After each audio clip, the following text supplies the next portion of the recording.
The president said he's doing everything he can to bring down energy prices, Yeah. gas prices here in the U.S.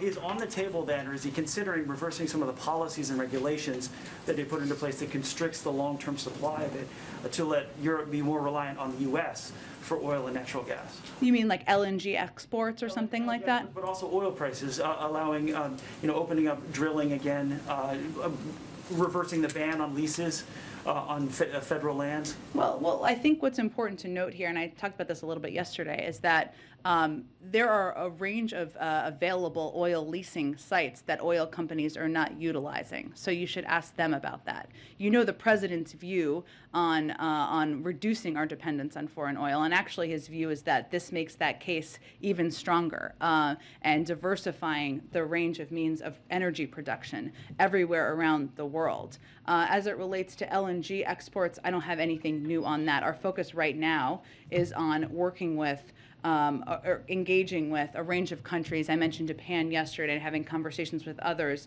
who may have the availability of supply, natural gas supply, that was coming from the United States to provide to Europe in this time where they need it. And we're seeing some encouraging developments on that front. One more thing on OPEC. OPEC is making moves now to get ready to include Iranian oil if the U.S. is successful with the Iran nuclear deal.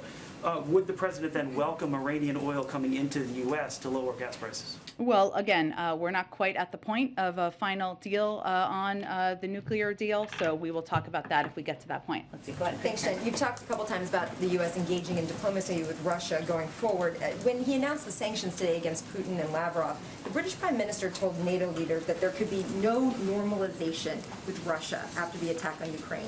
Does this administration share that view?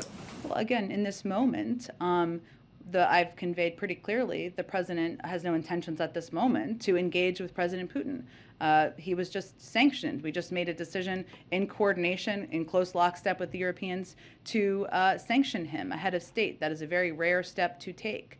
And obviously, we've issued significant sanctions that cover 80% of the financial sector. So, no, we're not in a business as usual moment at this point in time. And obviously, de-escalation would help return us to a state where that could proceed.